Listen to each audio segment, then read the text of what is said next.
सभी न्यूरोथेरेपिस्ट को बहुत बहुत नमस्कार। आज हम जो है, जैसा कि आपको पिक्चर में दिख रहा होगा, यहाँ पर हम जो है काफ मसल पेन में यहाँ देख रहे हैं क्रैम्प्स के बारे में।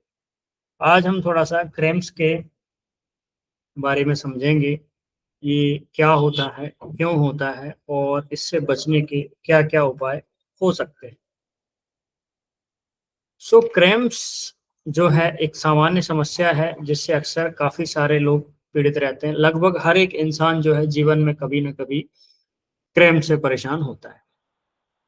तो क्रैम्प्स को हिंदी में बोला जाता है एक तरह से मांसपेशियों में ऐंठन होना, और इसको अलग-अलग जगह जो है अलग-अलग सामान्य बोलचाल की भाषा में बोला जाता है। कहीं पे नस चढ़ जाना है, नस के ऊपर नस चढ़ गई है, ऐसा बोलते हैं। कई जगह बाएँटा चढ़ना बोलते हैं। ऐसे अलग-अलग भाषाओं में या बोली में अलग-अलग तरीके से बोला जाता है। तो हम आज थोड़ा-सा मसल क्रैम्प के बारे में देखेंगे। तो मांसपेशियों में ऐंठन या मसल क्रैम्प एक अचानक से तीव्र इनवॉलंटरी मूवमेंट है, जिसमें क्या होता है, एक खास तरह का कॉन्ट्रैक्शन होता है जिसको मसल कॉन्ट्रैक्शन बोलते हैं, और ये बड़ा पेनफुल होता है।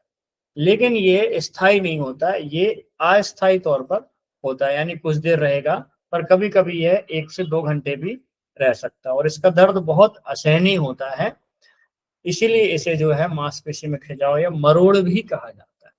तो ये क्रैम्प्स कहीं भी हो सकता है, पेट में हो सकता है, जॉ में हो सकता है, पिंडलियों में हो सकता है। अक्सर ये आपको पिंडलियों में देखने को मिलता है। तो ये कहाँ पर होता है मोस्टली क्रैम्प्स, तो उनके उन कौन-कौन सी जगह है जहाँ पर आमतौर पर ये देखने को मिलता है।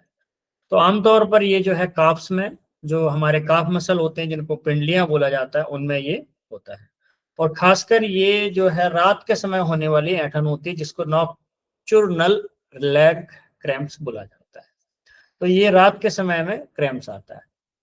दूसरा है जांघों में, थाइस के अंदर हैमस्ट्रिंग या क्वाड्रिसेप मसल में भी ये देखने को मिलता है।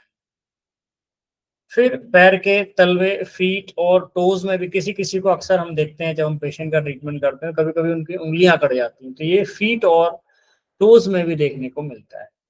फिर हाथों में या जो आर्म्स होते हैं, बाहें हैं, उनमें भी देखने को मिलता है। ये अक्सर अत्यधिक लिखने या काम करने के बाद ऐसा देखने को मिलता है।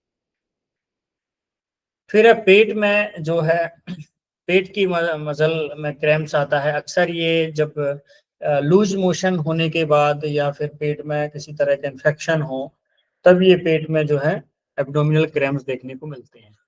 साथ ही जब मेंस्ट्रुअल साइकिल के समय मेंसेस आते हैं, तो उन 3-4 दिनों में भी जो है एब्डोमिनल क्रैम्प्स देखने को मिलते हैं, खासकर जो है लोअर एब्डोमेन में ये पेन आता है।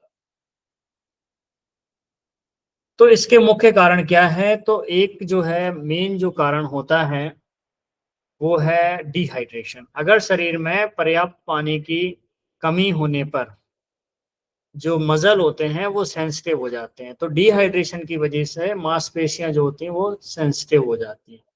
दूसरा, इलेक्ट्रोलाइट इम्बैलेंस होने की वजह से।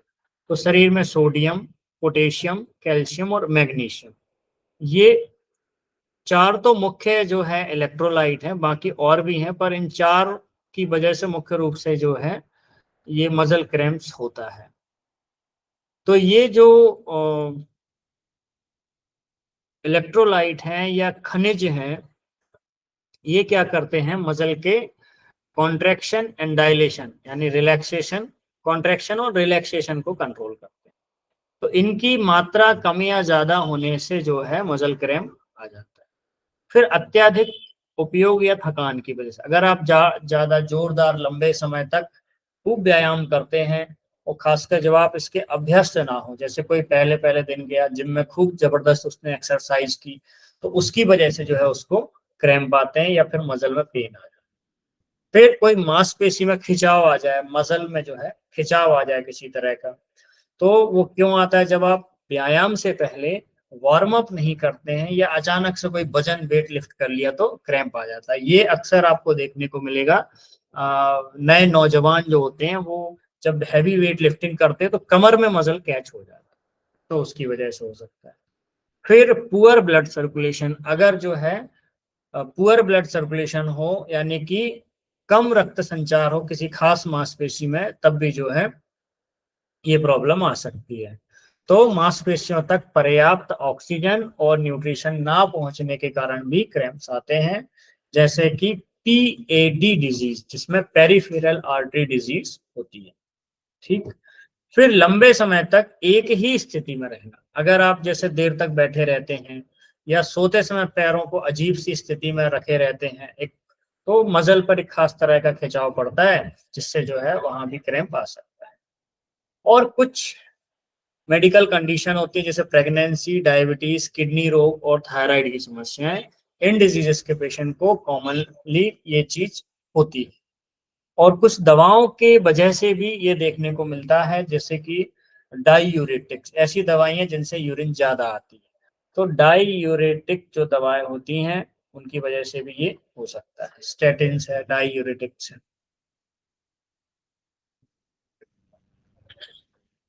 तो ये हमने देखे कारण क्या होते हैं।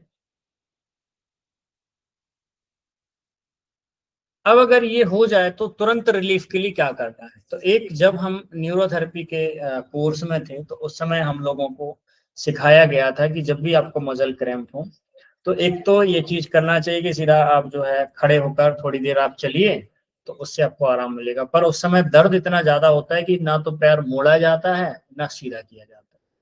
तो उस समय आप अपने दोनों हाथों को ऊपर करके ऐसा चुटकी आपको बजानी चाहिए। ऐसा 1 मिनट तक आप करेंगे तो मसल क्रैम्प खुल जाता है। अगर जौ के सामने, आपने देखा होगा हमारे जो पूर्वज लोग हैं, या आज भी आप गांव में देखेंगे, तो जब भी उनको जमाई आती है तो ऐसा करके सामने चुटकी मारते हैं, तो उससे क्या है, क्रैम्प्स नहीं आता, जॉ लॉक नहीं होता है। ठीक है। तो जब यहाँ पर जॉ के अंदर क्रैम्प्स आ जाए या अटक जाए, तो खासकर यहाँ पर जो है ये मसल अकड़ जाता है। तो उस समय अगर आप चुटकी मारते तो वो नहीं अकड़ता है। और पैरों में अगर आ गया तो हाथ ऊपर करके आप चुटकी मारिए, खुल जाएगा। तो सबसे पहला ये तो मैंने एक तरीका आपको बता दिया। और क्या क्या मेडिकली या कुछ सिंपल तरीके हो सकते हैं, तो स्ट्रेचिंग करना है। अगर जो काफ मसल होते हैं तो अपने पैर को सीधा करें धीरे धीरे, और अपने पैर की उंगलियों को अपने सिरे की ओर खींचे, पैरों की उंगलियों को खींचे, स्ट्रेचिंग करें। फिर जो है इसमें मसाज करें, थोड़ी मालिश करें। तो ऐठन वाली जगह को धीरे धीरे अपनी उंगलियों या हथेली से रगड़ें। फिर ठंडी और गर्म सिकाई भी की जा सकती है। आराम के लिए गर्म सिकाई, हीटिंग पैड का उपयोग करें। यदि मांसपेशी पर छूने पर दर्द कर रही है तो सूजन सूजन जब हो वहां, तो सूजन कम करने के लिए आइस पैक का इस्तेमाल आप कर सकते हैं। चलना, वॉक। तो अगर पिंडली या पैर में ऐंठन हो तो धीरे धीरे चलने की कोशिश करें। तो ये चीज है। रोकथाम के लिए क्या करना चाहिए, प्रिवेंशन क्या है ना, prevention is better than cure. तो कोई भी बीमारी आने से पहले उसका प्रिवेंशन कर लिया तो वो आएगी ही नहीं। तो क्रैम्प्स को रोकने के लिए आप अपनी जीवन शैली में कुछ बदलाव कर सकते हैं। एक तो पर्याप्त पानी पिए, पूरे दिन खूब पानी पिए। व्यायाम के दौरान जो इलेक्ट्रोलाइट युक्त पेय हैं, जिसमें इलेक्ट्रोलाइट रहते हैं, सोडियम, पोटेशियम, कैल्शियम, मैग्नीशियम, वो आप ले सकते हैं। अगर आपको लगता है कि आपकी बॉडी में इलेक्ट्रोलाइट कम है, तो आप इलेक्ट्रॉल, मार्केट में जो ORS वगैरह मिलता है, इलेक्ट्रॉल मिलता है, जो WHO रिकमेंडेड होता है, उसको आप लीजिए। इसमें ध्यान देने वाली बात है, ORS के नाम पर आज भी बहुत सारी कंपनियां जो है ये जूसेस बेच रही हैं। ORS बोल के, कहीं एप्पल का जूस है, उसमें जो है काफी हाई मात्रा में शुगर रहती है।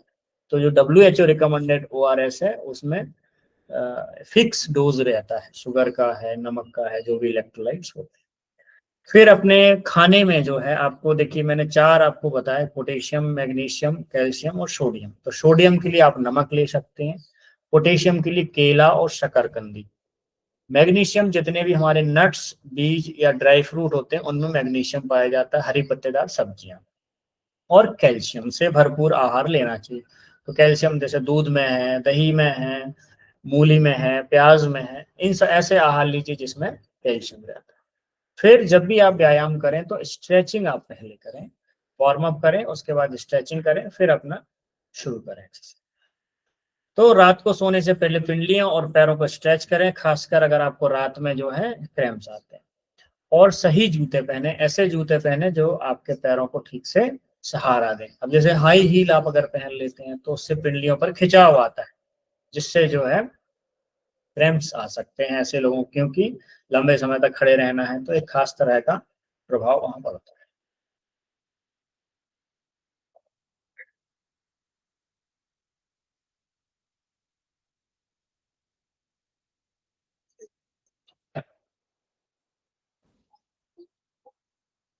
तो अभी हम इसका फिजियोलॉजिकल एस्पेक्ट भी देख लेते हैं थोड़ा सा, जो आपको बहुत जरूरी है। अगर उसको हम समझेंगे तो काफी आपको जानकारी मिल जाएगी।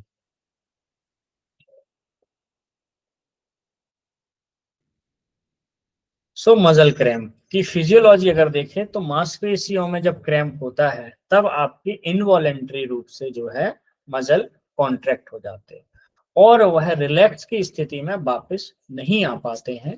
तो यह हमारे नर्वस सिस्टम और मसल फाइबर के बीच सही तालमेल यानी कोऑर्डिनेशन टूटने के कारण होता है।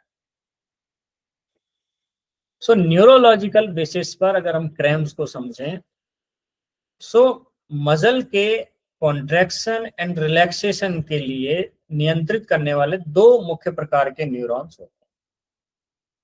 एक होता है मोटर न्यूरॉन, दूसरा होता है सेंसरी न्यूरॉन। सो मोटर न्यूरॉन क्या करते हैं, ब्रेन और स्पाइनल कॉर्ड से सिग्नल लेकर मसल को कॉन्ट्रैक्शन का आदेश देते हैं, और सेंसरी न्यूरॉन ये मसल से सिग्नल को वापस रीढ़ की हड्डी तक भेजकर उसे रिलैक्सेशन का आदेश देते हैं।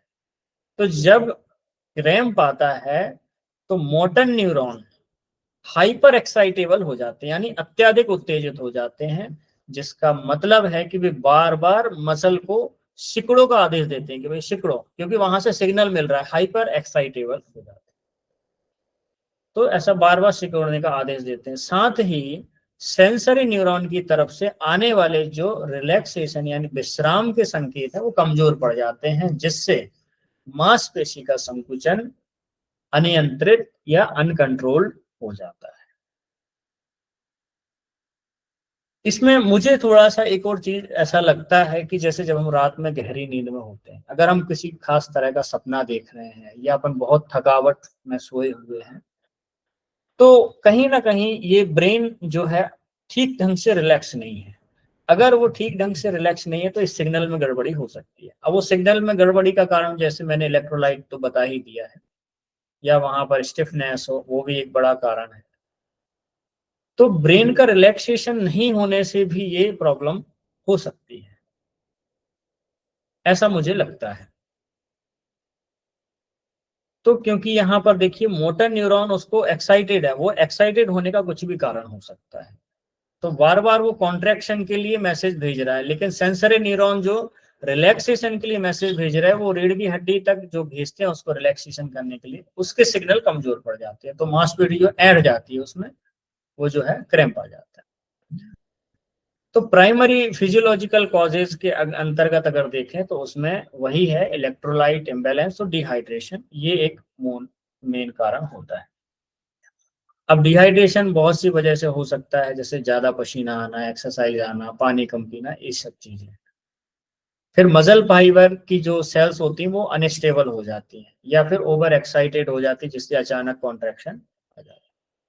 फिर मसल में फटीग हो, तो मसल में अगर फटीग है यानी थकान है मांसपेशियों की, तो वह ओवर यूज, मसल को ओवर यूज करना, ओवर एक्सरसाइज करना, या ब्लड की कमी, स्कीमिया हो जाए, ब्लड फ्लो कम हो जाए, या ऑक्सीजन नहीं मिल पाती उस वजह से भी मसल में फटीग आ जाती है। या फिर थकी हुई मांसपेशियों में क्या है, लैक्टिक एसिड और अन्य मेटाबॉलिक बाई प्रोडक्ट जमा हो जाते हैं, जिसकी वजह से भी जो है मसल क्रैम्प हो सकते हैं। तो यह थकान और जमाव सीधे जो है मोटर न्यूरॉन को उत्तेजित करते हैं और मसल के भीतर जो है केमिकल और इलेक्ट्रिकल असंतुलन पैदा कर देते हैं, जिससे ऐंठन यानी क्रैम्प शुरू हो जाती है। तो इस तरह से जो मसल क्रैम्प है या ऐंठन है, मूल रूप से न्यूरोमस्कुलर जंक्शन पर नियंत्रण खोने और हाइड्रेशन इलेक्ट्रोलाइट की कमी का मिला जुला परिणाम होता है। बाकी इसके इलाज के बारे में मैंने बताया, स्ट्रेचिंग है, मसाज है, हॉट पैक से सिकाई है, वॉकिंग है, हाइड्रेशन है, इन सब चीजों का आपको ध्यान रखना है। तो अपने इलेक्ट्रोलाइट के लिए जैसे सोडियम के लिए तो नमक है, पोटेशियम केला, शकरकंद, पालक, मैग्नीशियम जो भी अपने ड्राई फ्रूट वगैरह हैं, बादाम है, कद्दू के बीज हैं, डार्क चॉकलेट है, उनमें है। कैल्शियम दूध, दही, पनीर इत्यादि में है। तो यही सब चीजें हैं, आपको जो है इन्हीं चीजों से जो है बचा जा सकता है। तो इस तरह से क्रैम्प्स जो हमारे जीवन में एक बड़ा हिस्सा होता है, जिससे हर कोई इंसान गुजरता है। तो किस तरह से आप बचाव कर सकते हैं, ये कुछ एक थोड़ी सी जानकारी थी जो आप सभी के साथ में साझा करना था। तो इससे आशा है आप सभी को जानकारी मिली होगी, और आप जब भी कभी आपको दोबारा क्रैम्प आए तो आप समझ पाएंगे कि ये क्रैम्प्स क्यों आते हैं और उससे आपको कैसे बचना है। सभी का बहुत बहुत धन्यवाद। नमस्कार।